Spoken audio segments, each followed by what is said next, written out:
اس کے دونوں ہاتھ خون سے لال ہو گئے تھے۔ اس کے سامنے وہ وجود آخری سانسیں لے رہا تھا۔ نہیں تانیہ، آنکھیں کھولو پلیز، وہ تڑپتے ہوئے بولا تھا۔ تانیہ کی سانسیں اکھڑ رہی تھیں۔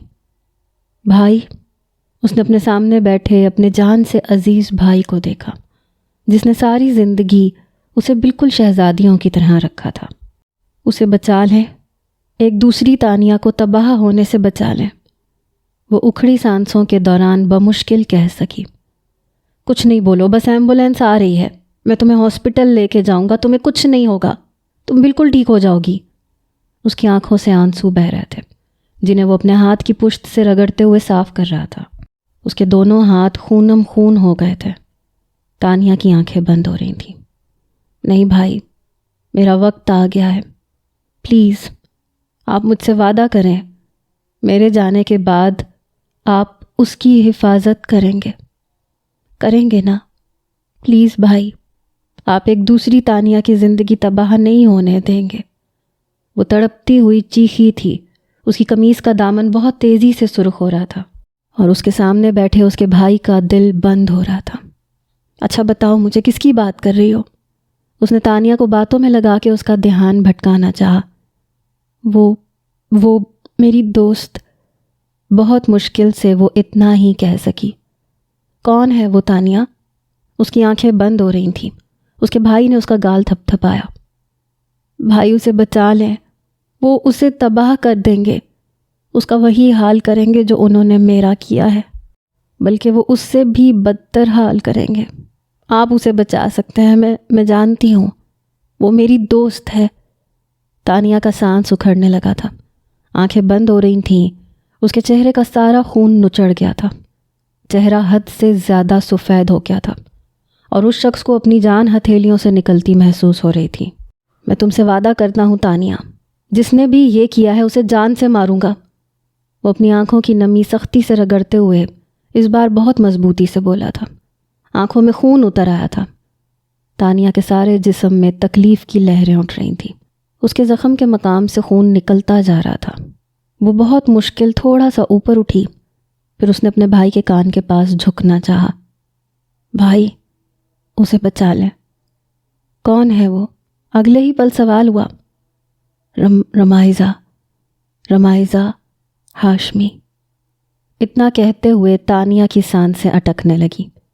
تانیہ آنکھیں کھولو، وہ چلایا تھا۔ تانیہ کے چہرے پہ ایک زخمی سی مسکراہٹ اپنی جھلک دکھا کے غائب ہو گئی۔ آپ دنیا کے سب سے اچھے بھائی ہیں، خدا آپ جیسا بھائی ہر لڑکی کو عطا کرے، اس نے مسکراتے ہوئے کہا تھا، اور پھر اس کے بعد اس کا جسم ساکت ہو گیا۔ وہ اپنے بھائی کی باہوں میں ہی جھول گئی۔ تانیہ آنکھیں کھولو، تانیہ آنکھیں کھولو نا پلیز، وہ چلایا تھا، مگر بہت دیر ہو چکی تھی۔ وہ بے بسی سے پھوٹ پھوٹ کے رو پڑا۔ وہ درد کی شدت سے چلایا تھا، میں تمہارے قاتلوں کو زندہ زمین میں گاڑ دوں گا۔ ان لوگوں کے لیے آسمان اور زمین تنگ نہ کی تو میں بھی تمہارا بھائی نہیں تانیہ، میری جان، میرا تم سے وعدہ ہے۔ درد کی شدت سے اس نے خود سے وعدہ کیا۔ اس کی آنکھیں بتا رہی تھیں کہ وہ سب کچھ تہس نہس کر دے گا۔ وہ اب اس کے ساکت ہوتے وجود کو اپنی باہوں میں لیے زمین سے اٹھا، پھر اس کے ماتھے پہ لب رکھے اور پھر اس سنسان کھنڈر سے باہر نکلتا چلا گیا۔ وہ ببل چباتی ہوئی کینٹین میں داخل ہوئی، پھر کرسی کھینچتے ہوئے بیٹھ گئی۔ زائرہ اور مائرہ نے مسکراہٹ ضبط کی، مگر سارا تو جلے ہوئے کوئلے کی مانند دہکتی ہوئی بیٹھی تھی۔ اس نے ایک نظر ان دونوں کو دیکھا، آنکھوں ہی آنکھوں سے اشارہ کیا کہ کیا ماجرا ہے۔ زارا نے مسکراہٹ دکھائی اور وہ سمجھ گئی کہ کیا ہوا ہے۔ اس سے پہلے کہ کچھ کہتی سارا پھٹ ہی پڑی۔ یاد آ گیا میڈم آپ کو؟ کیا آج یونیورسٹی بھی جانا ہے؟ سارا کی بات سنتے ہوئے رمائزہ مسکرا پڑی۔ سوری یار، گھر میں فنکشن تھا تو بس اس لیے 2-4 چھٹیاں ایکسٹرا ہو گئی۔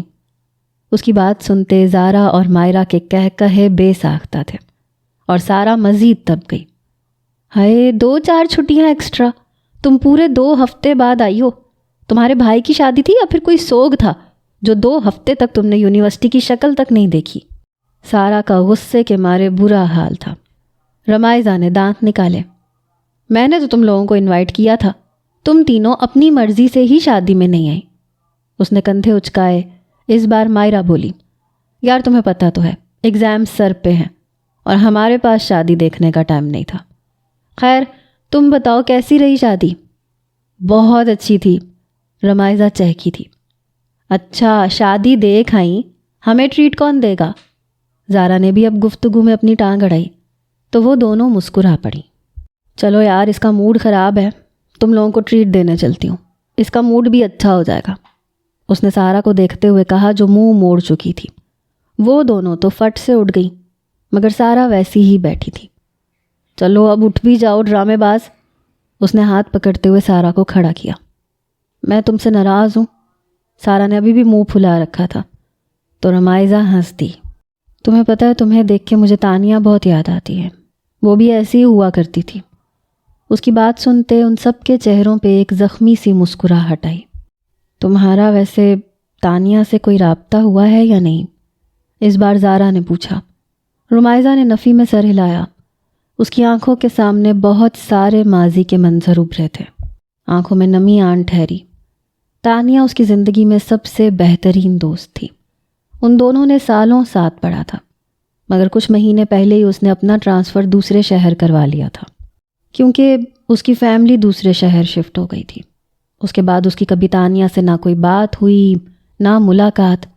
اس نے 1-2 بار تانیہ کے گھر کے نمبر پہ فون کرنے کا ٹرائی کیا مگر فون بند آتا تھا، اور اگر کبھی کبھار بیل جاتی تھی تو کوئی فون اٹھاتا ہی نہیں تھا۔ چلو اٹھ بھی جاؤ، زارا کی آواز سے وہ ہوش میں آئی، جلدی سے اپنی آنکھوں سے نکلتی نمی رگڑ کے صاف کر ڈالی۔ مجھے نہیں کھانا یہاں سے کھانا، اگر کھلانا ہے تو چلو کسی ریسٹورنٹ میں چلتے ہیں، سارا نے منہ پھلا کے کہا تھا۔ رمائزہ ہنس دی۔ ہاں چلو ٹھیک ہے، تمہاری خاطر تو سارا شہر بھی گھوم سکتے ہیں۔ وہ اگلے ہی پل سارا کے گلے میں اپنا ہاتھ ڈالتے ہوئے بالکل دوستوں کی طرح چل پڑی۔ وہ دونوں ہنستی تھی، ان چاروں کا گروپ بہت اچھا تھا۔ ایک وقت میں تانیہ بھی ان کی دوست ہوا کرتی تھی مگر کوئی نہیں جانتا تھا کہ تانیہ اب اس دنیا میں ہی نہیں رہی۔ وہ ساری ریسٹورنٹس میں بیٹھی ہوئی تھیں اور وہ سب اپنی مرضی کا کھانا آرڈر کر رہی تھیں۔ تم کیا لوگی؟ سارا نے رمائزہ سے پوچھا۔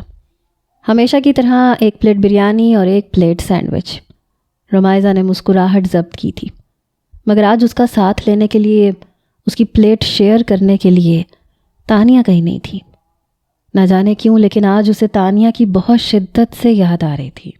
اس کا دل عجیب سے انداز میں دھڑکا تھا، دل چاہتا تھا کہ اڑ کے دوسرے شہر پہنچ جائے اور تانیہ سے ملے، لیکن تانیہ جانے سے پہلے اس سے ناراض تھی۔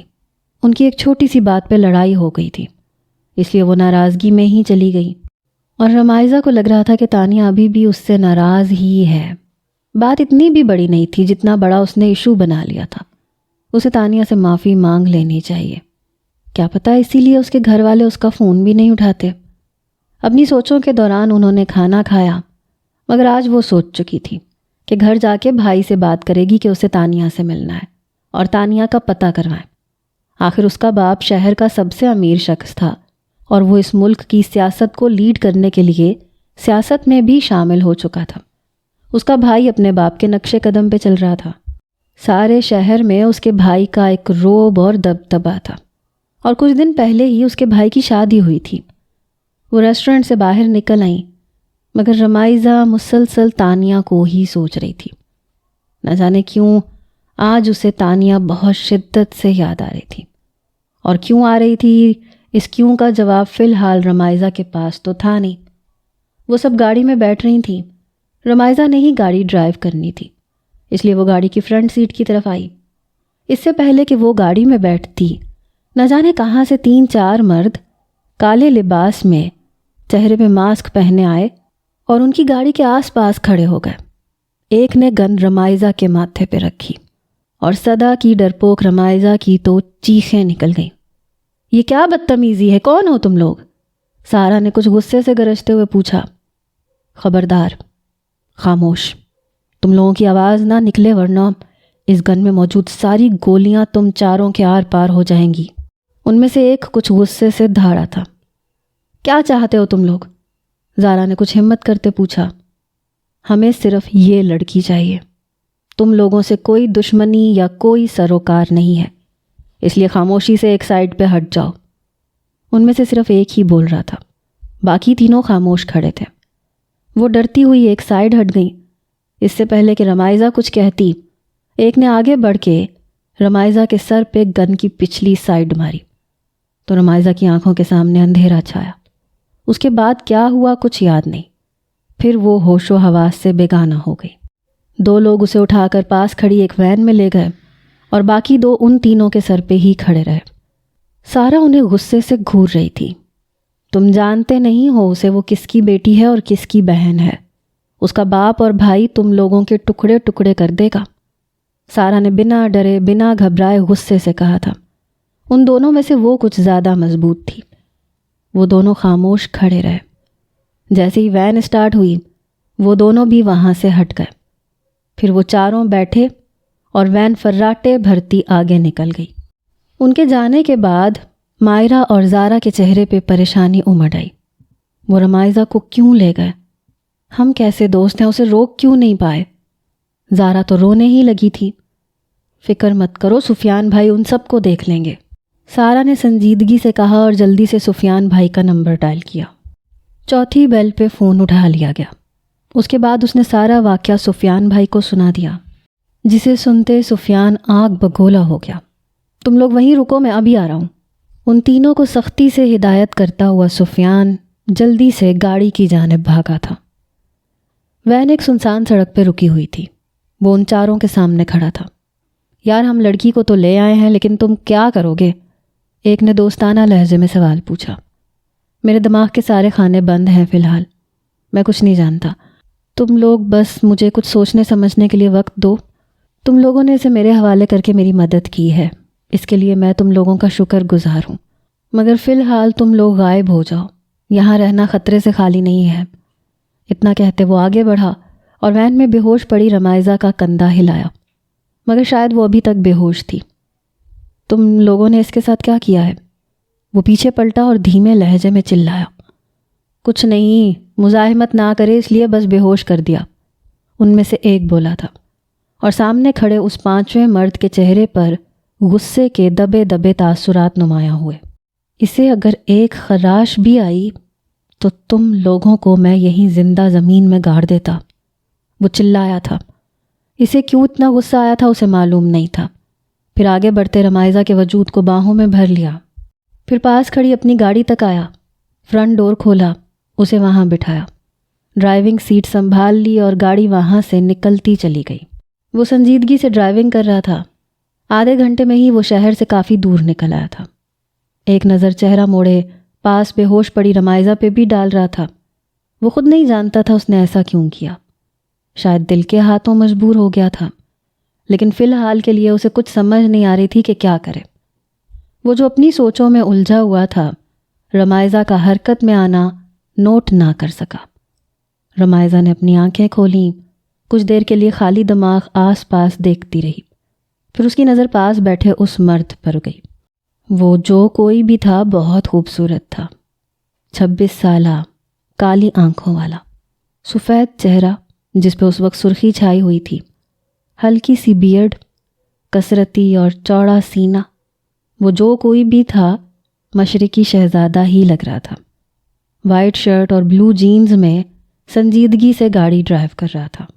رمائزہ حیرت سے اسے دیکھ رہی تھی، کہیں وہ کوئی خواب تو نہیں دیکھ رہی۔ یہی سوچتے ہوئے اس نے بے اختیار ساتھ بیٹھے شخص کا بازو ہلایا تو وہ جو اپنی سوچوں میں الجھا ہوا تھا ایک دم سے چونک گیا۔ رمائزہ آنکھیں ٹمٹماتے ہوئے اسے ہی دیکھ رہی تھی۔ کیا میں کوئی خواب دیکھ رہی ہوں؟ اس نے اپنے آپ سے سوال پوچھا۔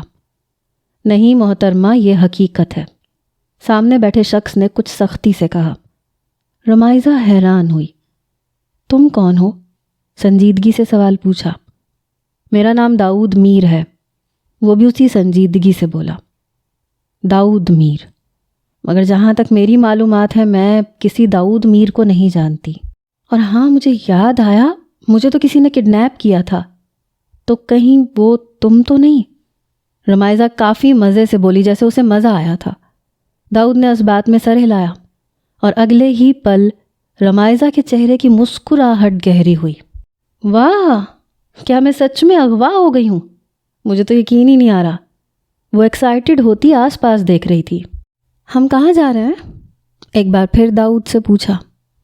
دیکھو رمائزہ، سکون سے بیٹھ جاؤ، مجھے ڈرائیونگ کرنے دو۔ وہ پہلے ہی بہت پریشان تھا، اوپر سے رمائزہ کی باتیں اسے مزید پریشان کر رہی تھیں۔ ہاں تو میں نے کون سا تمہارے ہاتھ پکڑے ہوئے ہیں؟ ڈرائیونگ کرتے رہو، ساتھ میں مجھ سے باتیں بھی کرو نا۔ ویسے تم کون ہو؟ کہیں میرے خفیہ عاشق تو نہیں ہو جو محبت ہونے پہ مجھے اغوا کر رہے ہو اور پھر مجھ سے زبردستی نکاح کرو گے؟ پھر میں آہستہ آہستہ تمہاری محبت میں گرفتار ہو جاؤں گی۔ اس کی بات سنتے داؤد کا پیر لمحوں سے پہلے بریک پہ گیا۔ اس نے گاڑی روکی، حیرانی سے رمائزہ کو دیکھا۔ تم پاگل تو نہیں ہو؟ یہ سب کچھ کیا اول فول بولے جا رہی ہو؟ شدید جھنجھلاہٹ سے پوچھا۔ مجھے پتہ ہے ایسے ہی ہوتا ہے، رمائزہ نے پرسکون ہو کے جواب دیا۔ کیوں، پہلے بھی اغوا ہو چکی ہو؟ داؤد نے گاڑی سٹارٹ کرتے اب طنز کیا۔ رمائزہ کا سر نفی میں ہلا۔ نہیں، یہ سب تو فینٹیسی میں ہوتا ہے، میں جانتی ہوں۔ وہ جتنی پرسکون اور خوش تھی، داؤد اتنا ہی پریشان تھا۔ پہلی لڑکی دیکھی ہے جسے اپنے اغوا ہونے کی بھی خوشی ہو رہی ہے۔ وہ مزید جھنجھلا گیا۔ ارے تو کیوں نہیں ہوگی خوشی؟ جس کا کڈنیپر تم جیسا ہینڈسم ہو، وہ تو خوشی خوشی ایسی قید میں آنا چاہے گی۔ وہ اسے محبت پاش نظروں سے دیکھتی اس قدر ادا سے بولی تھی کہ کچھ پلوں کے لیے داؤد اس کے خوبصورت چہرے میں ہی کھو گیا۔ گہری بھوری آنکھیں، ان پہ کالی پلکوں کی جھالر، اس کا سفید دودھیا چہرہ اور خوبصورت نقوش، گال پہ پڑتا ڈمپل۔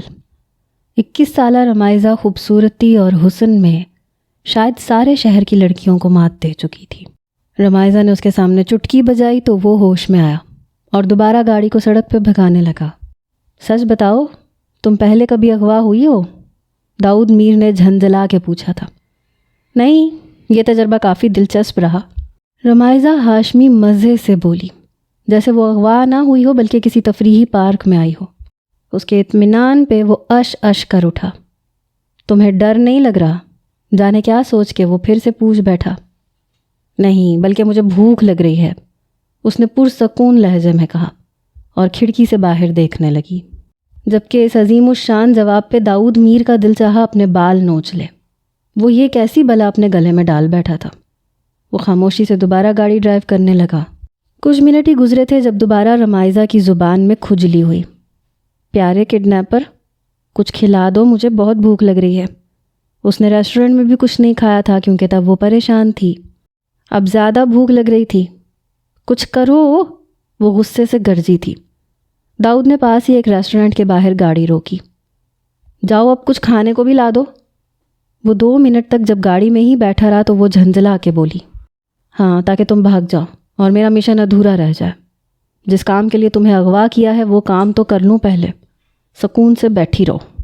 اسے سختی سے ڈانٹنے کے بعد وہ ویٹر کو آواز لگا چکا تھا، خود گاڑی سے باہر نہیں نکلا۔ ویٹر کو کھانے کا آرڈر پیک کرنے کا کہنے کے بعد رمائزہ کی جانب پلٹا، جو اسے کچا چبا جانے والی نظروں سے گھور رہی تھی۔ کڈنیپ تو کر لیا، اتنا بھی نہیں پتا کہ کھانا بھی کھلانا ہوتا ہے؟ اور دوسری بات، کیا ہے تمہارا مشن؟ میرے باپ یا بھائی کو بلیک میل کر کے پیسے نکلوانا؟ وہ اب جانچتی ہوئی نگاہوں سے داؤد کو دیکھ رہی تھی۔ جب وقت آئے گا تب بتا دوں گا، فی الحال کچھ وقت کے لیے تمہیں ساری دنیا سے کٹ کے رہنا ہوگا۔ اچھی بچی بن کے رہو گی تو میں تمہارے ساتھ پیار سے ٹریٹ آؤں گا، ورنہ مجھے سختی کرنے پہ مجبور نہ کرنا۔ رمائزہ اس کی ساری بات سنتے مسکرا دی۔ میں بہت ایکسائٹیڈ ہوں ڈیئر کڈنیپر، جب میرا بھائی مجھے ڈھونڈتا ہوا آئے گا تو تم کیسے میرے لیے میرے ہی بھائی سے فائٹ کرو گے، میرے سامنے ڈھال بن کے کھڑے ہو جاؤ گے، تب وہ سین کتنا پیارا ہوگا۔ وہ چہکی تھی۔ داؤد کے حلق میں جیسے کڑوا بادام اٹک گیا۔ اتنے میں گاڑی کے شیشے پہ دستک ہوئی۔ آرڈر پکڑے، اس نے پیسے دیے، پھر وہ کھانے کا سامان رمائزہ کی طرف بڑھایا۔ رمائزہ نے بھی جھٹ سے پکڑ لیا۔ داؤد نے گاڑی سٹارٹ کر دی۔ تم خواب بہت دیکھتی ہو، مگر افسوس تمہارا یہ خواب سچ نہیں ہوگا، داؤد سختی سے بولا تھا۔ دیکھتے ہیں۔ رمائزہ کے اطمینان میں کوئی فرق نہیں آیا تھا۔ اب رمائزہ اسے بھولے ہوئے کھانا کھا رہی تھی۔ کھانے کے سامنے فی الحال اسے کچھ یاد نہیں تھا۔ اس کے بعد ان دونوں میں کوئی بات نہیں ہوئی۔ کچھ دیر بعد گاڑی ایک اپارٹمنٹ کے باہر رکی۔ چلو اترو، سختی سے کہتے ہوئے وہ گاڑی سے اترا۔ وہ بھی اس کی تقلید میں اتر گئی۔ ویسے بھی صاف پتہ چل رہا تھا وہ اس کی کڈنیپنگ سے کچھ زیادہ خفا یا پریشان نہیں ہے۔ وہ تو بہت خوش تھی، جیسے پکنک پہ آئی ہو۔ تو تم یہاں رہتے ہو؟ وہ اپارٹمنٹ میں داخل ہو رہا تھا، وہ بھی اس کے پیچھے چلتی ہوئی پوچھ رہی تھی۔ نہیں، ایک لفظی جواب آیا۔ رمائزہ حیران ہوئی۔ وہ آس پاس دیکھ رہی تھی۔ یہاں کافی سکون ہے، بہت اچھا ماحول ہے، مجھے تو یہ ایریا کافی اچھا لگا۔ وہ تعریف کر رہی تھی۔ تم سے کمپلیمنٹس پاس کرنے کے لیے نہیں پوچھا۔ داؤد پلٹا تھا اور کچھ غصے سے گرجا تھا۔ رمائزہ مسکرا پڑی۔ یہ تم ہر وقت چہرے پہ غصہ سجائے کیوں رہتے ہو؟ کیا بچپن سے ہی روڈ ہو یا پھر اپنے سامنے کھڑی لڑکی کو دیکھتے ہوئے روڈ ہو جاتے ہو؟ اس کی بات پہ داؤد تپ ہی گیا تھا۔ Just shut up. اسے شٹ اپ کال دیتے ہوئے وہ دوبارہ سے راہداری میں چلنے لگا۔ پھر مطلوبہ فلیٹ کے باہر پہنچتے ہوئے دروازہ کھولا۔ چلو اندر، ایک سائڈ پہ ہٹ گیا۔ رمائزہ مسکراتے ہوئے اندر داخل ہوئی۔ وہ بھی اس کے پیچھے ہی اندر داخل ہوا، پھر دروازہ بند کیا۔ وہ بہت خوبصورت 2 کمروں پہ مشتمل فلیٹ تھا۔ رمائزہ کو بہت پسند آیا۔ وہ دونوں چلتے ہوئے لاؤنج تک آ چکے تھے۔ وہ آس پاس گھومتی ہوئی سارے فلیٹ کو دیکھ رہی تھی جب وہ لاؤنج کے صوفے پہ بیٹھ گیا۔ کچھ دن تک تم یہیں رہو گی، کہیں بھی باہر نہیں نکلنا، تمہاری جان کو خطرہ ہے، وہ سنجیدگی سے بولا تھا۔ اور رمائزہ نے حیران ہوتے ہوئے اسے دیکھا تھا۔ تمہیں کیسے پتا؟ وہ بھی اچانک ہی سنجیدہ ہوئی۔ وہ ابھی نہیں بتا سکتا، جتنا کہہ رہا ہوں بس اتنا کرو۔ میں جانتا ہوں میرا طریقہ غلط تھا، لیکن میری نیت غلط نہیں ہے۔ میرا مقصد صرف تمہاری حفاظت کرنا تھا، اور یہاں پہ تم مکمل محفوظ رہو گی۔ کچن میں ہر چیز موجود ہے، جو بھی کھانے کو دل چاہے بنا سکتی ہو۔ اس کی بات سنتے رمائزہ کی آنکھیں حیرت سے پھٹنے کے قریب آئیں۔ اوہ ہیلو مسٹر، مجھے کچھ نہیں بنانا آتا۔ میرے گھر میں تو 20-30 نوکرانیاں سارے کام کرتی تھیں۔ اگر مجھے یہاں بند کرنا ہے تو کم از کم ایک موبائل، ایک آئی پیڈ، ایک لیپ ٹاپ اور ایک نوکرانی کا انتظام کروا دو، ورنہ میں یہاں 1 منٹ کے لیے بھی نہیں رکوں گی۔ رمائزہ کو بھی غصہ آ گیا۔ بھلا وہ کہاں خود اٹھ کے ایک گلاس پانی بھی نہیں پیتی تھی؟ آخر امیر باپ کی بیٹی تھی۔ وہ باحیا ضرور تھی، مگر نخرہ اس میں کوٹ کوٹ کے بھرا تھا۔ داؤد کا دل چاہا اپنا سر پیٹ لے۔ اس نے کون سی مصیبت اپنے گلے ڈال لی تھی؟ دیکھو، یہاں رہنا ہے، کھانا پینا ہے تو خود ہی کرنا ہوگا۔ اگر اپنی جان پیاری ہو تو سکون سے یہیں بیٹھی رہو، ورنہ وہ جو تمہیں جان سے مارنا چاہتے ہیں نا، تمہیں پاتال سے بھی ڈھونڈ نکالیں گے۔ داؤد کو سمجھ نہیں آ رہی تھی وہ اسے کیسے سمجھائے۔ رمائزہ حیرانی سے اسے دیکھنے لگی۔ اس کے لہجے میں کچھ تھا۔ مجھے کون مارنا چاہتا ہے؟ رمائزہ نے اگلا سوال پوچھا۔ میں نہیں جانتا، بس مجھے اتنا پتہ ہے کہ تم ان کے ٹارگٹ پہ ہو۔ وہ بے بسی سے بولا تھا۔ سمجھ نہیں آ رہی تھی اسے اپنی بات کیسے سمجھائے، اور رمائزہ ہنس دی۔ ارے واہ، پہلی بار تم جیسا گمنام فکر کرنے والا کڈنیپر دیکھا ہے۔ کوئی بات نہیں ہے، کھانے کا مسئلہ نہیں ہے، وہ میں آرڈر کر دوں گی۔ اب تم مجھے یہ بتاؤ کہ میرے رہنے کے لیے کوئی انتظام بھی کیا ہے یا نہیں، اور مجھے کپڑے بھی چاہیے۔ وہ سکون سے اب اس کے سامنے والے صوفے پہ بیٹھی حکم چلا رہی تھی۔ داؤد حیرانی سے اس لڑکی کو دیکھتا رہ گیا۔ کہیں سے نہیں لگ رہا کہ میں تمہیں کڈنیپ کر چکا ہوں۔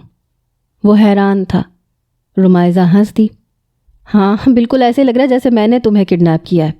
تمہارے چہرے پہ ایسی پریشانی ہے جیسے نہ جانے زندگی میں پہلی بار کسی کو کڈنیپ کیا ہو۔ وہ اس پہ چوٹ کر رہی تھی۔ داؤد دانت پیستا رہ گیا۔ یہ زندگی میں پہلی بار ہی ہے، سمجھی؟ وہ صوفے سے اٹھ کے کھڑا ہوا۔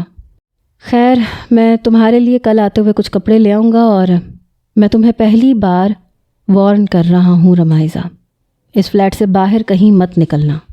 تمہاری بہتری اور بھلائی کے لیے کہہ رہا ہوں، ورنہ مجھے تمہارے باپ کی دولت میں کوئی انٹرسٹ نہیں ہے، اور نہ تمہاری خوبصورتی میں، اور نہ تم سے نکاح کرنے میں۔ وہ اس کی کہی باتیں اسے ہی لوٹا رہا تھا۔ اس بار رمائزہ دانت پیستی رہ گئی، کیونکہ اس کے لہجے میں صاف طنز تھا۔ مجھے بھی کوئی شوق نہیں ہے، مگر فکر مت کرو، میرا بھائی سارے شہر کی اینٹ سے اینٹ بجا دے گا، لیکن مجھے ڈھونڈ کے ہی دم لے گا، کیونکہ تم جانتے نہیں ہو وہ سفیان ہاشمی ہے۔ اس نے بہت کچھ باور کروایا تھا۔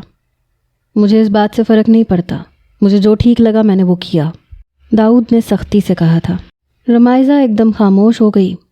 داؤد اس کے چہرے سے اندازہ لگا رہا تھا کہ اس نے داؤد کی بات پر یقین کیا یا نہیں۔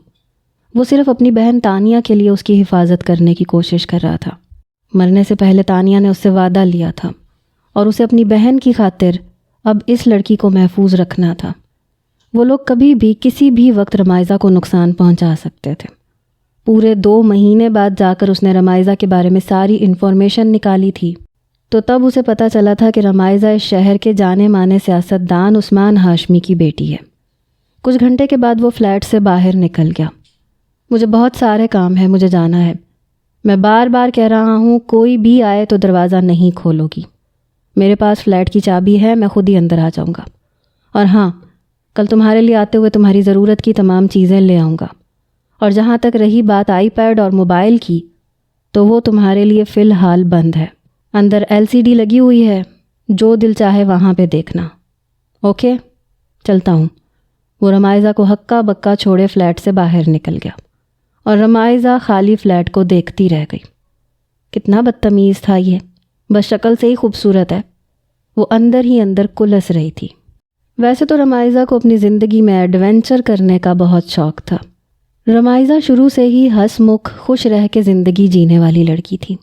وہ آئے روز کوئی نہ کوئی نیا پنگا کرتی رہتی تھی جس سے اس کی زندگی میں کچھ تھرل رہے، مگر کڈنیپ ہونا اس کی زندگی میں پہلا خاص ایڈونچر بننے والا تھا۔ وہ اٹھی اور اب کمروں کا جائزہ لے رہی تھی۔ کچن میں فی الحال کھانے کے لیے کھانا موجود تھا، اس کا کل تک کا گزارا ہو ہی جائے گا۔ یہ سوچتے ہوئے وہ کچن میں داخل ہوئی۔ کھانا وہ کھا چکی تھی، اب بس وہ صرف سونا چاہتی تھی۔ دوسری طرف وہ سارے اس وقت ہاشمی ہاؤس میں موجود تھے۔ سفیان جلے پیر کی بلی کی مانند چکر کاٹ رہا تھا۔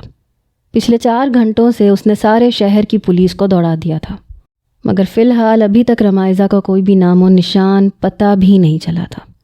سارا، زارا اور مائرہ پاس ہی بیٹھی تھیں۔ سمجھ نہیں آ رہی آخر کس نے رمائزہ کے ساتھ یہ کیا۔ سفیان غصے سے گرج رہا تھا۔ وہ 4 سے 5 بار ان تینوں سے پوچھ چکا تھا، مگر وہ ان کڈنیپرز کے بارے میں کچھ نہیں جانتی تھیں سوائے ان کے حلیے کے۔ انہوں نے مکمل طور پہ کالے کپڑے پہن رکھے تھے، کپڑوں پہ کسی بھی قسم کا کوئی لوگو نہیں تھا، بہت سادے سے کپڑے تھے، ان کے چہرے ماسک سے کور تھے، سب کے ہاتھوں میں گن تھی۔ ان کے علاوہ لڑکیاں اور کچھ بھی نہیں جانتی تھیں۔ فکر مت کرو، جس نے بھی یہ کیا ہے اسے پکڑ ہی لیں گے۔ عثمان ہاشمی نے سفیان کو پرسکون کرنے کی کوشش کی، مگر سفیان پرسکون نہیں ہو سکا۔ آپ کو سمجھ نہیں آ رہی ڈیڈ، میری بہن کڈنیپ ہو گئی ہے، اس کا مطلب ایک اسکینڈل ہونا ہے، اور ہم اسکینڈل ابھی افورڈ نہیں کر سکتے۔ سارا کے چہرے پہ سوچ کے سائے تھے، جبکہ مائرہ اور زارا پریشان ہو رہی تھیں کیونکہ رمائزہ کا کوئی بھی نام و نشان نہیں ملا تھا۔ 1 ہفتہ گزر گیا تھا۔ 1 ہفتے سے رمائزہ غائب تھی۔ وہ کہاں گئی؟ اسے زمین نگل گئی یا آسمان کھا گیا؟ کوئی کچھ نہیں جان پایا۔ وہ تینوں بھی خاموش ہی تھیں۔ رمائزہ کے بنا انہیں ایک پل کے لیے بھی سکون چین نصیب نہیں ہو رہا تھا، اور سفیان کا میٹر پچھلے 1 ہفتے سے آسمان کو چھو رہا تھا۔ وہ رمائزہ سے کچھ اٹیچ تھا اور کچھ اس کی فکر بھی تھی، اس لیے زیادہ تکلیف ہو رہی تھی۔ اسی وجہ سے پچھلے 1 ہفتے سے سفیان جوالے کی طرح بھرا ہوا بیٹھا تھا جو کسی بھی وقت پھوٹ سکتا تھا۔ اگر کسی کو پیسے چاہیے ہوتے تو ابھی تک کسی کا فون کیوں نہیں آیا؟ وہ سمجھ رہا تھا کہ شاید کسی نے رمائزہ کو پیسوں کے لیے اغوا کیا ہے، مگر کسی نے بھی فون نہیں کیا۔ ایک بار بھی رمائزہ کے لیے تاوان کی رقم نہیں مانگی۔ باقی سارا، زارا اور مائرہ چپ ہو چکی تھیں کیونکہ سختی سے سفیان نے انہیں منع کیا تھا کہ بس خاموش رہنا ہے۔ ان لوگوں نے یہی کہا تھا کہ رمائزہ کی طبیعت ٹھیک نہیں، اس لیے وہ یونیورسٹی نہیں آ رہی۔ یونیورسٹی میں کوئی بہانہ لگانا ہی تھا۔ وہ ڈرائیونگ کر رہا تھا، ایک ہاتھ سے موبائل کان سے لگا رکھا تھا۔ یار، میں نے اس گروپ کو ٹریک کر لیا ہے۔ فون کے اس پار داؤد کا ایک پولیس آفیسر دوست اسے بتا رہا تھا۔ کیا پتہ چلا؟ داؤد نے بے چینی سے پوچھا۔ خبر کچھ اچھی نہیں ہے، اس سارے ریکٹ کی جڑ تک میں پہنچ گیا ہوں، اور اس شخص کا نام سنتے تمہارے ہوش اڑ جائیں گے۔ اس کے دوست نے کافی سنجیدگی سے کہا کہ داؤد حیران ہوا۔ یار اس طرح پہیلیوں میں باتیں مت بجھواؤ، مجھے بتاؤ کیا بات ہے۔ وہ سنجیدہ تھا تو مقابل نے بھی سنجیدگی سے بتا دیا، مگر وہ نام سنتے ہوئے داؤد کے سر پہ دھڑا دھڑ آسمان پھٹ گیا۔ یقین نہیں ہوا کہ اس سارے ریکٹ کے پیچھے وہ بھی ہو سکتا تھا۔ آنکھوں کے سامنے ایک پل کے لیے تانیہ کا چہرہ گھوما اور دوسرے ہی پل رمائزہ کا چہرہ گھوما۔ نفرت اور غصے کی لہر رگوں میں تیز ہوئی۔ میں تمہاری موت کا بدلہ ضرور لوں گا تانیہ، یہ تمہارے بھائی کا وعدہ ہے۔ اتنا کہتے اس نے گاڑی کی سپیڈ کچھ تیز کی۔ اب وہ جلد سے جلد رمائزہ سے ملنا چاہتا تھا۔ اسے اس فلیٹ میں رہتے پورا 1 ہفتہ ہو گیا تھا۔ کبھی وہ بور ہو جاتی، کبھی اسے مزہ آنے لگتا۔ یہ زندگی بھی کافی انٹرسٹنگ تھی۔ کہاں وہ 20-30 نوکروں کی فوج کے درمیان رہتی تھی اور کہاں یہاں پہ ایک بھی نوکر نہیں تھا۔ وہ بور ہو رہی تھی۔ رات کے 8 بج گئے تھے۔ اس ٹائم تک تو روز 1 گھنٹے کے لیے داؤد فلیٹ میں آتا تھا، لیکن آج وہ نہیں آیا تھا۔ اب رمائزہ بور ہو رہی تھی۔ اس کی شرارتی رگ پھڑ پھڑ آئی۔ اس نے سامنے موجود کمرے کے دروازے کی طرف دیکھا۔ داؤد نے صاف منع کیا تھا کہ اس کمرے کے علاوہ وہ گھر کے کسی بھی کونے میں جا سکتی ہے، مگر فلیٹ میں اسے اس کمرے میں جانے کی اجازت نہیں تھی۔ اور اس کمرے میں ایسا کیا تھا، یہ جاننے کے لیے اب رمائزہ بے چین تھی۔ داؤد کون سا یہاں تھا؟ اسے کون سا پتہ چلے گا کہ وہ کمرے میں گئی یا نہیں گئی؟ وہ جانتی تھی کمرہ لاک نہیں تھا۔ اگر وہ چاہتا تو کمرہ لاک بھی کر سکتا تھا۔ یہ سوچتے ہوئے رمائزہ کے ہونٹوں کو مسکراہٹ نے چھوا۔ وہ آس پاس دیکھ رہی تھی۔ ایک دیوار پہ داؤد کی تصویر لگی ہوئی تھی۔ وہ آگے بڑھی، ایک نظر اس کی اسٹڈی ٹیبل تک گئی۔ وہاں پہ کچھ کتابیں پڑی ہوئی تھیں۔ رمائزہ نے ہاتھ بڑھاتے کتابوں کو چھوا۔ کچھ دیر کتابیں الٹ پلٹ کیے دیکھتی رہی۔ پھر اچانک کسی کتاب سے کوئی فوٹو نکل کے زمین پہ گری۔ رمائزہ حیران ہوئی، جھک کے فوٹو کو اٹھایا، مگر جیسے ہی فوٹو کو سیدھا کیا، اگلے ہی پل اس کے سر پہ آسمان پھٹ گیا۔ وہ تانیہ اور داؤد کی فوٹو تھی۔ تانیہ نے مسکراتے ہوئے داؤد کا کان پکڑ رکھا تھا اور رمائزہ حیران رہ گئی۔ وہ یک ٹک اس فوٹو کو دیکھے جا رہی تھی۔ اس کے سر پہ زمین آسمان ایک ساتھ گھومے تھے۔ تانیہ اور داؤد کا آپس میں کیا رشتہ تھا؟ تصویر دیکھنے سے تو کچھ خاص رشتہ ہی لگ رہا تھا۔ وہ فلیٹ کا دروازہ کھولے اندر داخل ہوا تو اسے رمائزہ کہیں بھی نظر نہیں آئی۔ وہ حیران تھا۔ اس سے پہلے تو وہ اس کے کمرے کی جانب بڑھتا، اسے اپنے کمرے کا دروازہ کھلا نظر آیا اور داؤد کے چہرے پہ غصے کے واضح تاثرات نمایاں ہوئے۔ وہ اپنے کمرے تک آیا۔ اس سے پہلے کہ وہ غصے سے کچھ بولتا، دہلیز میں ہی رک گیا۔ سامنے ہی کھڑی وہ تصویر کو دیکھتی ہوئی پھوٹ پھوٹ کے رو رہی تھی۔ اس کی آنکھوں سے آنسوؤں کا ریلا بہتا چلا جا رہا تھا۔ جیسے ہی داؤد کی نظر اس کے ہاتھ میں موجود تصویر پہ گئی، داؤد کے چہرے پہ پریشانی کے آثار ابھرے۔ وہ اس کے سر پہ جا کے کھڑا ہوا۔ تم یہاں کیا کر رہی ہو؟ سختی سے پوچھا، پھر نرمی سے اس کے ہاتھوں سے وہ فوٹو پکڑ لی۔ وہ ابھی تک حیرت سے اس تصویر کو دیکھ رہی تھی۔ یہ تو تانیہ ہے نا، تمہارا اس کے ساتھ کیا رشتہ ہے؟ رمائزہ نے اپنے آنسو صاف کرتے ہوئے کچھ غصے سے پوچھا۔ داؤد کے چہرے پہ تکلیف کے گہرے سائے تھے۔ بہن ہے میری۔ اس کے الفاظ رمائزہ کو ساکت کر گئے۔ وہ حیرانگی اور پھٹی پھٹی نگاہوں سے داؤد کو دیکھ رہی تھی۔ کیا؟ تمہاری بہن؟ وہ بے حد حیران تھی۔ داؤد نے اس بات میں سر ہلایا، مگر اس نے تو کہا تھا کہ اس کا بھائی آؤٹ آف کنٹری ہوتا ہے۔ اسے اچانک تانیہ کی باتیں یاد آئی۔ تانیہ نے بتایا تھا اس کا ایک بھائی ہے اور وہ بیرون ملک میں پڑھائی کے سلسلے میں گیا ہوا ہے۔ داؤد نے اس بات میں سر ہلایا۔ ہاں، میں پڑھائی کے سلسلے میں دوسرے ملک گیا تھا، مگر 6 مہینے پہلے ہی واپس پاکستان آ گیا تھا۔ پھر مجھے اپنا بزنس شروع کرنا تھا، اس لیے دوسرے شہر میں زیادہ سہولیات تھیں، اس لیے میں تانیہ اور ابا کے ساتھ دوسرے شہر شفٹ ہو گیا تھا۔ یہی وجہ تھی کہ تانیہ کو یہاں سے یونیورسٹی چھوڑنی پڑی، لیکن میں نے اسے دوسری یونیورسٹی میں داخل کروا دیا تھا۔ داؤد ساری بات بتاتا خاموش ہو گیا۔ تانیہ کہاں ہے؟ کیسی ہے وہ؟ کتنا عرصہ ہو گیا میں نے اسے نہیں دیکھا۔ وہ مجھ سے ناراض ہے، مجھے اس سے معافی مانگنی ہے۔ اس کی آنکھوں سے آنسو بہتے چلے جا رہے تھے، اور اس بار داؤد چاہ کے بھی اپنی آنکھوں کی نمی قابو نہ رکھ پایا۔ وہ یہاں نہیں ہے۔ اس کی بات سن کے رمائزہ حیران ہوئی۔ کیا مطلب نہیں ہے؟ کہاں ہے وہ؟ پلیز مجھے بتائیں نا، مجھے اس سے ملنا ہے۔ میرا مطلب ہے آپ تو اس کے بھائی ہیں نا، آپ کہیں گے تو مجھے معاف کر دے گی۔ وہ بے بسی سے رو پڑی تھی، نہ جانے کیوں، لیکن تانیہ کے ذکر پہ ہی اسے رونا آ رہا تھا۔ داؤد بنا کچھ کہے کمرے سے باہر نکل گیا۔ وہ بے بسی سے اس کے پیچھے ہی کمرے سے باہر نکلی۔ ابھی تک فوٹو داؤد نے اپنے ہاتھ میں پکڑ رکھی تھی۔ وہ باہر آ کے لاؤنج کے صوفے پہ بیٹھ گیا، وہ بھی اس کے سامنے بیٹھ گئی۔ تانیہ، اب کبھی تم سے نہیں مل سکے گی رمائزہ۔ وہ بولا تو لہجہ بہت ٹوٹا بکھرا ہوا تھا۔ رمائزہ کو اس کی بات خاک سمجھ میں نہ آئی۔ ایسے کیسے نہیں ملے گی مجھے پتا ہے وہ مجھ سے ناراض ہے، لیکن میں اس سے معافی مانگ لوں گی نا۔ رمائزہ نے داؤد کو یقین دلانا چاہا۔ داؤد کی آنکھوں سے آنسو پھسلتے گالوں پہ بہہ گئے۔ اس نے چہرہ اٹھایا، رمائزہ کو دیکھا، پھر اس کی آنکھوں میں آنکھیں ڈالے اس نے وہ الفاظ بہت سنگینی سے ادا کیے۔ تانیہ کی موت ہو چکی ہے۔ الفاظ تھے کہ پگھلتا ہوا سیسا جو رمائزہ کے کانوں میں اترا تھا۔ وہ سن رہ گئی۔ یقین ہی نہیں ہوا کہ ابھی داؤد نے کیا کہا ہے۔ کتنی ہی دیر وہ سن رہی۔ داؤد کی آنکھوں سے آنسو بہہ رہے تھے۔ وہ بہادر مرد ایک بار پھر رو پڑا تھا۔ وہ شل، حیران، ساکت، بے یقین تھی۔ نہیں، ایسا نہیں ہو سکتا۔ ہوش میں آنے کے بعد وہ بے یقینی سے پھٹی تھی۔ تم جھوٹ بول رہے ہو۔ وہ ایک بار پھر سے آپ سے تم تک آ گئی تھی۔ وہ تانیہ کے بھائی کی عزت کرنا چاہتی تھی، اس لیے اسے آپ کہا تھا، مگر یہ شخص عزت کروانے کے قابل نہیں تھا۔ یہی سچ ہے رمائزہ، اس کی موت ہو چکی ہے۔ اتنا بتاتے ہوئے وہ بے ساختہ رو پڑا۔ اس کی سسکیاں سارے فلیٹ میں گونجنے لگیں۔ میری بہن نے میرے ہاتھوں میں جان دے دی۔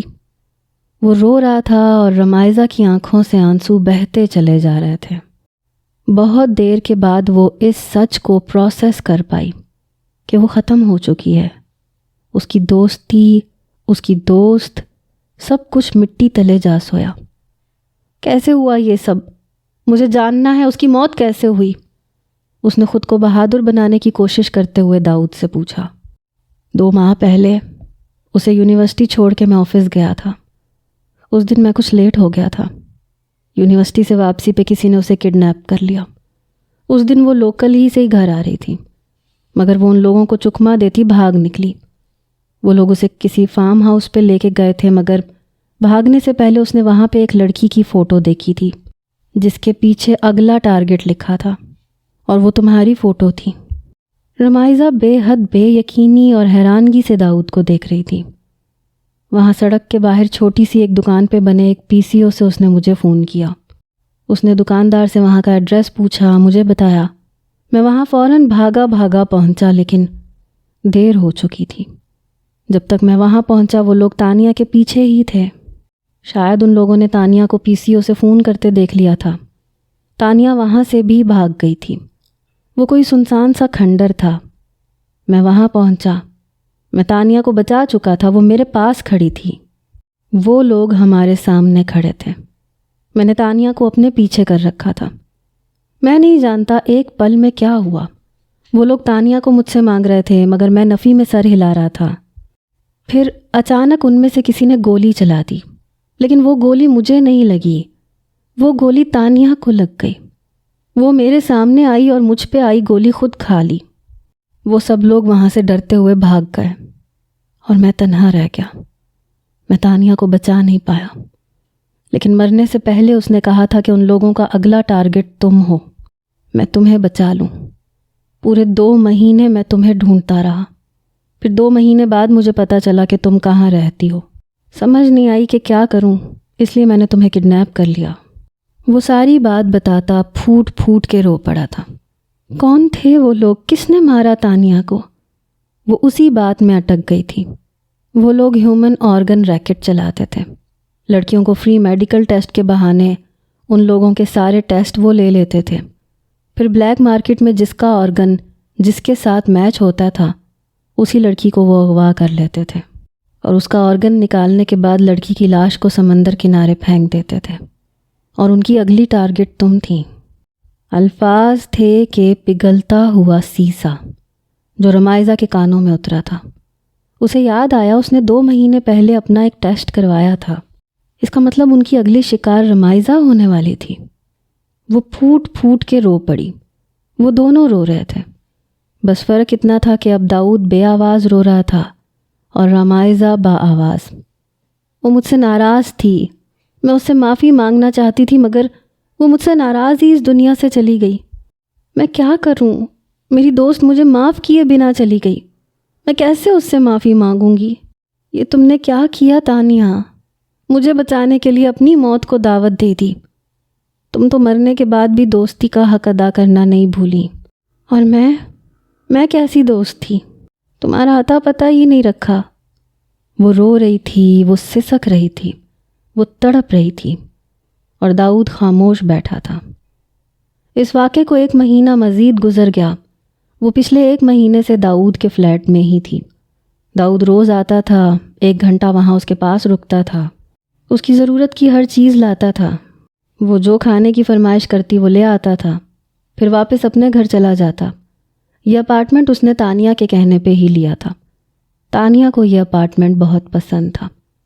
اس 1 مہینے میں سفیان پاگلوں کی طرح رمائزہ کو ڈھونڈ رہا تھا، مگر ابھی تک رمائزہ کا کوئی بھی نام و نشان نہیں ملا تھا۔ وہ کچن میں کھڑی تھی اور اپنے لیے سموسے فرائی کر رہی تھی۔ اس 1 مہینے میں اس نے کچھ تھوڑا بہت کھانا بنانا سیکھ ہی لیا تھا۔ اب تو اسے سفیان نے ایک موبائل بھی لا دیا تھا، اور اس نے زندگی میں ایسی حقیقت کو سنا تھا جس کے بعد رمائزہ کچھ بھی سننے کے قابل نہیں رہی تھی۔ یہ 15 دن پہلے کا ذکر تھا جب اسے سفیان نے بتایا کہ اس ریکٹ کے پیچھے کا ماسٹر مائنڈ کون تھا، اور یہ جاننے کے بعد رمائزہ کی آنکھوں میں بدلے کی آگ تھی۔ اسے بس ہر حال میں تانیہ کے قاتلوں سے بدلہ لینا تھا، چاہے اس کے سامنے مقابل کوئی بھی ہو۔ اسے دروازہ کھلنے کی آواز آئی۔ اسے لگا شاید داؤد آیا ہوگا۔ یہ عصر کا وقت تھا، اکثر اس ٹائم داؤد آتا تو نہیں تھا، لیکن وہ حیران ہوئی۔ دروازہ بند ہونے کی آواز پہ اس کے ہونٹوں کو مسکراہٹ نے چھوا۔ اس 1 مہینے میں اس کی داؤد سے بہت اچھی دوستی ہو گئی تھی۔ وہ گھنٹوں بیٹھ کے تانیہ کے بارے میں باتیں کرتے تھے، اور رمائزہ نے اس سے وعدہ بھی کیا تھا کہ وہ تانیہ کے قاتلوں کو کیفر کردار تک پہنچانے میں داؤد کا ساتھ دے گی۔ اب وہ سموسوں کو پلیٹ میں نکال رہی تھی۔ اچھا ہوا تم آ گئے مسٹر کڈنیپر، دیکھو آج میں نے پہلی بار کوکنگ کی ہے۔ اس نے مسکراتے ہوئے چہرہ موڑے پیچھے دیکھا، مگر سامنے کسی غیر کو دیکھتے ہوئے وہ حیران رہ گئی، اور اس سے زیادہ حیران تو اشفاق صاحب تھے۔ تم کون ہو اور یہاں کیا کر رہی ہو؟ وہ جو اپنی کوئی ضروری فائل لینے کے لیے فلیٹ میں آئے تھے، حیرانی سے فلیٹ میں ایک غیر لڑکی کو دیکھا، وہ بھی وہ لڑکی جسے وہ جانتے ہی نہیں تھے۔ انہوں نے حیرانی سے پوچھا۔ انہیں دیکھتے ہوئے رمائزہ کے چہرے کا سارا خون نچڑ گیا۔ آپ کون ہیں؟ اس کے ہاتھوں سے پلیٹ چھوٹتے چھوٹتے بچی۔ یہ تو میرا فلیٹ ہے بیٹا، تم کون ہو اور یہاں کیا کر رہی ہو؟ وہ نرمی سے بات کر رہے تھے، مگر رمائزہ اندر تک کانپ سی گئی۔ وہ میرا نام رمائزہ ہے، میں وہ داؤد، وہ اتنا ہی کہہ سکی جب وہ درمیان میں ہی بول پڑے۔ کیا تمہیں داؤد لے کے آیا ہے؟ پتہ نہیں یہ لڑکا کیا کیا کرتا ہے۔ ان کے لہجے سے ہی وہ اندازہ لگا سکتی تھی کہ شاید وہ داؤد کے باپ تھے۔ آپ داؤد کے فادر ہیں؟ اس نے حیرانی سے پوچھا۔ انہوں نے اس بات میں سر ہلایا، اور رمائزہ کو ایک نئی پریشانی نے آن گھیرا۔ ابا کے فون پہ وہ بھاگا بھاگا فلیٹ میں داخل ہوا تھا، اور حیرانی سے سامنے کا منظر دیکھ رہا تھا، جہاں صوفے پہ رمائزہ پریشان سی دانت پہ دانت جمائے بیٹھی تھی، اور ایک سائیڈ پہ اشفاق صاحب کھڑے ٹہل رہے تھے۔ آؤ آؤ برخوردار، بس تم سے یہی امید رہ گئی تھی۔ ابا، ان کے لہجے میں غصہ تھا۔ اس سے پہلے کہ وہ کچھ کہنے کی کوشش کرتا، انہوں نے ہاتھ کے اشارے سے خاموش کروا دیا۔ بس اس سے زیادہ کچھ بھی کہنے کی ضرورت نہیں ہے۔ اگر لڑکی پسند آ گئی تھی، نکاح کرنا تھا تو مجھے بتا بھی سکتے تھے، لیکن نہیں، تم نے تو باپ کو نکاح نامے میں آٹوگراف دینے کے لائق بھی نہیں سمجھا۔ وہ کیا کہہ رہے تھے؟ داؤد کو سمجھ ہی نہیں آ رہی تھی۔ داؤد نے حیرانی سے رمائزہ کو دیکھا، جو کان کو ہاتھ لگا رہی تھی اور لبوں سے سوری بول رہی تھی۔ اس نے یہ کہانی بنائی تھی۔ داؤد نے اسے کھا جانے والی نگاہوں سے گھورا۔ تم دونوں صبح ہونے سے پہلے اپنے نکاح نامے کے ساتھ گھر پہ پہنچو۔ یہ کس طرح سے چھپ کے فلیٹ میں رہ رہے ہو؟ نکاح ہی کیا ہے، کوئی گناہ تو نہیں کیا جو اس طرح چھپتے پھر رہے ہو؟ سختی سے کہتے اشفاق صاحب بنا داؤد کی کوئی بات سنے فلیٹ سے باہر نکل گئے۔ اس نے حیرانی سے رمائزہ کو دیکھا۔ یہ کیا بکواس کی تم نے ابا سے؟ وہ پوچھ رہا تھا۔ میں کیا کرتی، سمجھ میں ہی نہیں آ رہی تھی کہ کیا کروں۔ اوپر سے وہ مجھے پہچان گئے تھے کہ میں عثمان ہاشمی کی بیٹی ہوں، اسی لیے کہانی بنا دی کہ ہم دونوں ایک دوسرے کو پسند کرتے تھے اور تم نے مجھ سے نکاح کر لیا ہے۔ اب میں کیا کہتی کہ بنا کسی رشتے کے میں یہاں رہ رہی ہوں، تو وہ تم پہ الٹا گرجتے۔ رمائزہ نے صاف جھنڈی دکھاتے خود کو سارے میس میں سے باہر نکال لیا۔ اب کیا کریں گے؟ کہاں سے لے کے آئیں گے نقلی نکاح نامہ؟ تو تمہیں کس نے کہا ہے نقلی نکاح نامہ لے کے آؤ؟ ہم اس جھوٹ کو سچ بنا لیتے۔ اس کی بات سنتے ہوئے داؤد حیران رہ گیا تھا۔ اسے رمائزہ کی دماغی حالت پہ شبہ ہوا تھا۔ تمہارا دماغ تو خراب نہیں ہو گیا؟ وہ چلایا تھا، مگر رمائزہ پرسکون تھی۔ بہت شوق تھا میری حفاظت کرنے کا، تانیہ کا وعدہ پورا کرنے کا، مجھے ہر برائی سے بچانے کا۔ تو اب تمہیں میری بات تو ماننی ہوگی۔ میں مزید تمہارے ساتھ بنا کسی رشتے کے نہیں رہوں گی۔ وہ بہت سنجیدہ تھی۔ چلو اسی وقت مجھ سے کر لو نکاح۔ اس کے لہجے کی سختی تھی کہ داؤد ایک دم خاموش ہو گیا، اور حیرانی کی بات یہ تھی کہ اگلے 1 گھنٹے بعد اس کے سامنے بیٹھا اس سے نکاح کر چکا تھا۔ رمائزہ کی باتوں کا اثر تھا کہ داؤد مان گیا۔ نکاح کے بعد وہ وہیں فلیٹ میں رک گیا۔ اب کوئی فائدہ نہیں تھا گھر جانے کا، جانتا تھا کہ ابا سے ڈانٹ پڑے گی۔ وہ دونوں اس وقت لاؤنج میں بیٹھے ہوئے تھے اور وہ اس کے سامنے کھانے کا سامان رکھ رہی تھی۔ اس نے نیٹ سے دیکھتے کافی ڈشز سیکھ لی تھی۔ تمہیں ایک بات بتاؤں؟ اس نے اچانک ہی داؤد کو مخاطب کیا۔ وہ حیران ہوا، پھر سوالیہ آئی برو چکائی جیسے اسے بولنے کا موقع دیا ہو۔ تمہیں پتہ ہے تانیہ کی اور میری کس بات پہ لڑائی ہوئی تھی؟ وہ مسکرا رہی تھی، آنکھوں میں نمی آن ٹھہری۔ کس بات پہ؟ داؤد نے بھی تجسس کے تحت پوچھ لیا۔ اس نے کہا تھا تمہیں پتہ ہے تم بہت اچھی ہو رمائزہ، کبھی کبھی دل چاہتا ہے کہ تمہیں اپنی بھابھی بنا لوں۔ رمائزہ اس کی بات سنتی ہنس پڑی تھی۔ اچھا، اگر ایسی بات ہے تو پھر میں بھی تمہیں اپنی بھابھی بنا لوں۔ رمائزہ کی بات سنتے تانیہ کی مسکراہٹ پھیکی پڑی۔ ہرگز نہیں، مجھے تمہارا بھائی بالکل پسند نہیں ہے۔ ایسے کرپٹ اور برے انسان سے تو میں اللہ کی پناہ مانگتی ہوں۔ تانیہ کی بات سنتے رمائزہ کے چہرے پہ ناگواری آئی تھی۔ میرا بھائی سیاست دان ضرور ہے مگر برا نہیں ہے۔ رمائزہ نے اپنے بھائی کی حمایت کرنی چاہی تھی۔ تم نہیں جانتی یہ سیاست دان کیسے ہوتے ہیں، اسی لیے تمہارے ساتھ میں بحث نہیں کرنا چاہتی۔ رمائزہ، تمہارا بھائی بہت برا ہے۔ جانے اسے رمائزہ کے بھائی میں ایسی کیا برائی نظر آئی تھی؟ اسی بات پر رمائزہ اور تانیہ کی بحث بڑھتی گئی اور بالآخر ایک جھگڑے میں تبدیل ہو گئی۔ تانیہ نے اس جھگڑے کو ختم کر دیا اور خاموشی اختیار کر لی۔ وہ بتا کے خاموش ہوئی تو داؤد سن رہ گیا۔ شاید اس نے میرے بھائی کی شکل دیکھتے ہوئے ہی یہ جان لیا تھا کہ میرا بھائی انسان نہیں ہے، ایک درندہ ہے۔ یہ بات کرتے ہوئے اسے 15 دن پہلے داؤد کی وہ بات یاد آئی جب داؤد نے اسے بتایا تھا کہ اس ریکٹ کو چلانے والا کوئی اور نہیں سفیان ہاشمی ہی تھا، مگر وہ صرف اس ریکٹ کا ماسٹر مائنڈ تھا۔ چلانے کے لیے بہت سارے لوگ رکھے ہوئے تھے۔ شاید سفیان یہ نہیں جانتا تھا کہ اس کے گروہ کا شکار تم ہونے والی تھی۔ اسی لیے کہتے ہیں کہ جو برا کرتے ہیں ان کے ساتھ برا ہوتا ہے۔ اس کی ناک کے نیچے وہ اسی کی بہن کو اغوا کرنے کے بارے میں سوچ رہے تھے۔ یہ تو اچھا ہوا کہ میں تم تک پہنچ گیا۔ داؤد کی بات پہ وہ مسکرائی تھی۔ ویسے تم بہت اچھے کڈنیپر ہو۔ اگر تم تانیہ کے بھائی نہ ہوتے تو تمہارا شکریہ ادا نہ کرتی، مگر تم تانیہ کے بھائی ہو تو میں تمہارا دل سے شکریہ ادا کر رہی ہوں۔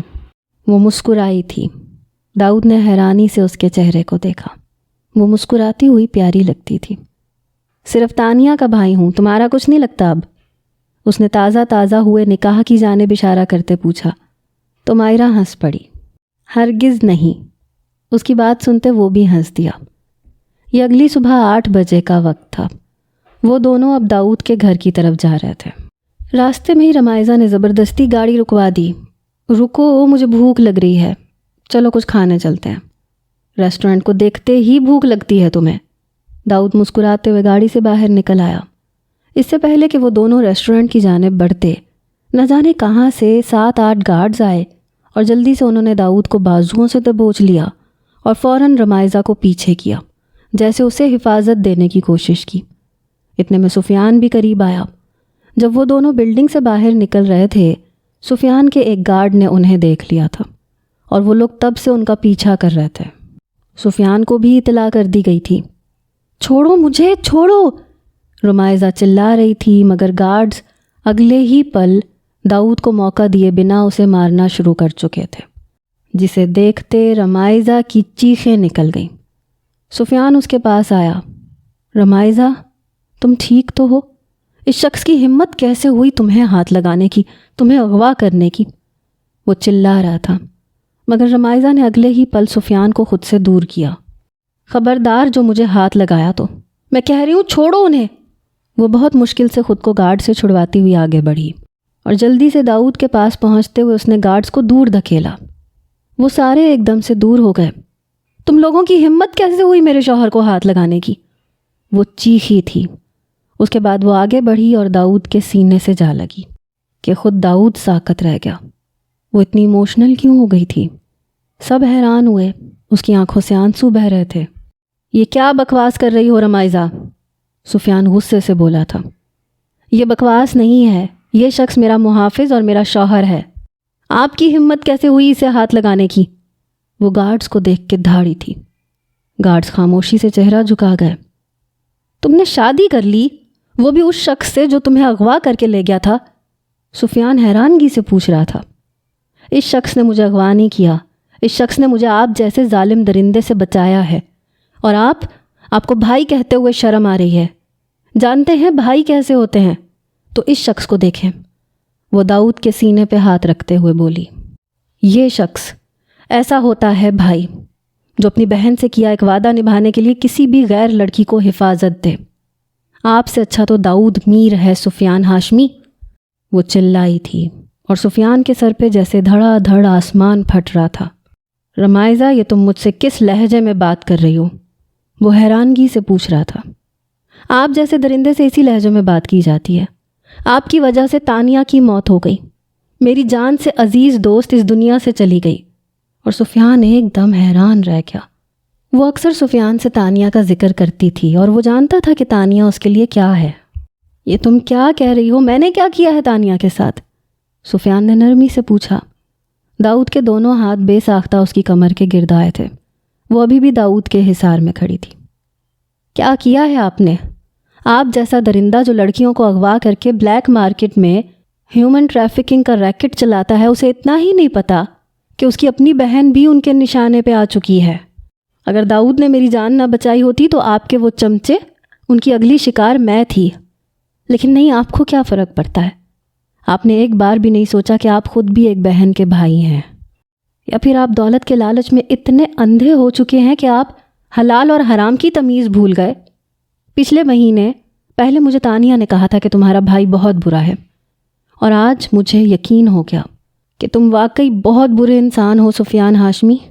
میری رگوں میں بھی وہی خون ہے جو تمہاری رگوں میں ہے۔ میں تم سے وعدہ کرتی ہوں، تمہیں میں خود اپنے ہاتھوں سے جیل میں بھجواؤں گی، تم سے تانیہ کی موت کا بدلہ لے کے رہوں گی۔ اور خبردار، اگر آج کے بعد تم نے میرے شوہر کو ہاتھ لگانے کی کوشش کی یا نقصان پہنچانے کی، تم اس رمائزہ کو اپنے مقابل پاؤ گے۔ وہ چیختی چلاتی داؤد کا ہاتھ پکڑے جا چکی تھی، اور سفیان تکلیف کی زیادتی سے گنگ رہ گیا۔ اسے واقعی اندازہ نہیں تھا کہ اس کے آدمی اس کی بہن کو ہی ٹارگٹ کریں گے۔ تم لوگوں کی ہمت کیسے ہوئی میری بہن کو ٹارگٹ کرنے کی؟ بے وقوف انسانوں، ایک بار پہلے تصدیق تو کرتے کہ وہ لڑکی کون ہے۔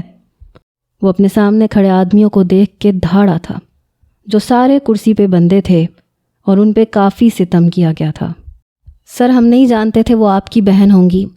ایک نے زبان چلانے کی کوشش کی، پر اگلے ہی پل سفیان کے ہاتھ میں موجود گن سے ایک گولی نکلی اور سیدھا اس آدمی کے ماتھے کا نشانہ لے گئی۔